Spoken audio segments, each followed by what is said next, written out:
Samaneni హంతకులను arrest చేయాలి. ఖమ్మం జిల్లా Madhira constituency, అదే ఊరు, పాతర్లపాడు మాజీ సర్పంచ్, సిపిఎం రాష్ట్ర నాయకుడు సామనేని రామారావు ఆయన హత్య చేసి దాదాపు నెల రోజుల దగ్గరికి వస్తుంది. హత్య చేసిన రోజే దాన్ని బట్టి విక్రమార్క ఖండించిండు. హంతకులను ఎంతటి వారినైనా వదిలిపెట్టమన్నాడు. మరి వదిలిపెట్టలేదా? వాళ్ళు మీ అనుచరులు కాదా? సామనేని రామారావు ఎవరైతే మృతుడున్నాడో వాళ్ళ భార్య స్వరాజ్యం చాలా స్పష్టంగా పేర్లతో యుక్తంగా చెప్పింది, వీళ్ళే నా భర్తను చంపిర్రు అని. కానీ ఇప్పటి వరకు అరెస్ట్ కూడా చేయలేదట. అంటే దీని వెనుక ప్రోత్సాహం డిప్యూటీ సీఎం బట్టి విక్రమార్క, ఆయన భార్య నందిని ఇద్దరు కూడా హంతకులను కాపాడే ప్రయత్నం చేస్తున్నారట. హంతకులను కాపాడే ప్రయత్నం చేస్తున్నారు. మరి ఒక డిప్యూటీ సీఎం స్థాయిలో ఉండి హత్యా రాజకీయాలను డైరెక్ట్గా ప్రోత్సహిస్తున్నాడు. ఆయన భార్య ఇంకా ఈ చంపుకోవడానికి, ఈ హత్యా రాజకీయాలకు ప్రాణం పోస్తున్నది. ఒక్క హత్య కాదు, గతంలో 2 హత్యలు జరిగినాయి, మొత్తం 3 హత్యలు జరిగినాయి. అది కాంగ్రెస్ వాళ్ళే సిపిఎం నాయకులను చంపిర్రు. మరి వాళ్ళ మీద చర్యలు ఏం లేవు.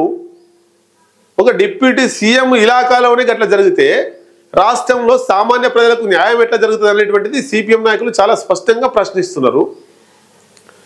డిప్యూటీ సీఎం ఎట్లాగో నేను దొంగ అని చెప్పుకోడు, నేను అంతకునని చెప్పుకోడు, అంతకులను కాపాడుతున్నా అని చెప్పుకోడు. అలా ఉన్నటువంటి పోలీసులు డిప్యూటీ సీఎం చెప్పినట్టే వింటారు.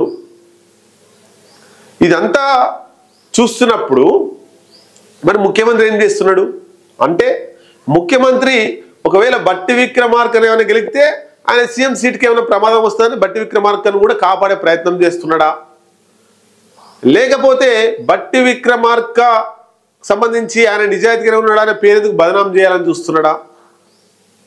ఇవన్నీ కూడా వస్తుంటాయి. ఒక కాంగ్రెస్ నాయకులు వచ్చి సిపి నాయకులు చంపితే ఇంతవరకు కేసు బుక్ అయ్యి వాళ్ళని అరెస్ట్ చేసి వాళ్ళని లోపలేసిన పాపన పోలేదు. మరి ఎందుకు జరుగుతుంది ఇట్లా అన్నప్పుడు అక్కడ రాజకీయ కక్షలే. మొత్తం మీద సిపిఎం నాయకుల మీద ముగ్గురిని చంపారు కాంగ్రెస్ నాయకులు. బట్టి విక్రమార్క, మల్లు నందిని ఇలా అండతోనే వీళ్ళే చంపించిర్రు అనేటువంటిది సిపిఎం నాయకులు చాలా స్పష్టంగా చెప్పారు.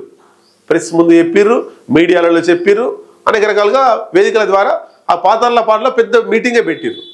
ఖమ్మంలో ప్రదర్శన జరిపారు. ఇంతవరకు కేసు బుక్ కాలే, అయినా నిన్న వచ్చి కలెక్టర్ ఆఫీస్ ముందు ధర్నా చేసిర్రు. ఆ కేసు ఏంది తొందరగా తెలుసురు అని చెప్పేసి పోలీసులు వచ్చి మళ్ళీ అరెస్ట్ చేసుడు, పట్టుకపోవడు చేస్తారు. పాతర్లపాడుకు సంబంధించినటువంటి గ్రామంలో ఉండేటువంటి ఏ పార్టీకి సంబంధం లేని సాధారణ మహిళలు వచ్చి పెద్ద ఎత్తున లొల్లి చేసిరట. రామారావు హత్య మీద పూర్తిగా ఏదో విచారణ చేయండి ఖచ్చితంగా అని.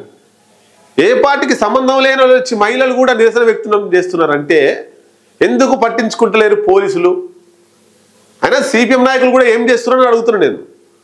మీరు పెద్ద వచ్చి హైదరాబాద్లో ఈ విషయాన్ని ప్రజలకు తెలియజేయండి, మీడియాకు తెలియజేయండి, ముఖ్యమంత్రి కార్యాలయానికి తెలియజేయండి, పెద్ద ఎత్తున నిరసన పెట్టండి, చాలా హైదరాబాద్ పెట్టండి. అప్పుడేమన్నా వాళ్ళకి జలకు వస్తుంది. అంటే ఆ మధిర నియోజకవర్గం చుట్టే రాజకీయాలు తిప్పకండి, ఈ హత్య రాజకీయాలని. కాంగ్రెస్ పార్టీ బట్టి విక్రమార్క అరాచకాలు ఏం చేస్తున్నాడో, మీరు ఆరోపించినటువంటి అరాచకాలు ఏం చేస్తున్నాడో, ఆ అరాచకాలు రాష్ట్రం మొత్తం ప్రభావం పడేటట్టు చూస్తే దాంట్లో అన్ని పార్టీలు కలిసి వస్తారు. సిపిఐలు వస్తారు, బీఆర్ఎస్లు వస్తారు, కవిత లాంటి వాళ్ళు వస్తారు, తీర్మాన్ మల్ల లాంటి వాళ్ళు వస్తారు, కోదండరాం సార్ వాళ్ళ లాంటి వాళ్ళు వస్తారు, కవులు వస్తారు, కళాకారులు వస్తారు. హత్య రాజకీయాలని ప్రోత్సహించకుండా శాంతి కోసం కొట్లాడేటువంటి ప్రతి రాజకీయ నాయకుడు, ప్రతి స్వచ్ఛంద సంస్థ నడిపే నాయకులు అందరూ కూడా అలా పార్టిసిపేట్ అవుతారు. ఎంతసేపు సిపిఎం పార్టీ ఆ మధిర నియోజకవర్గం ఖమ్మంలోనే కాదు, రాష్ట్ర వ్యాప్త ఉద్యమంగా మలచండి, అన్ని పార్టీలను ఇన్వాల్వ్ చేయండి.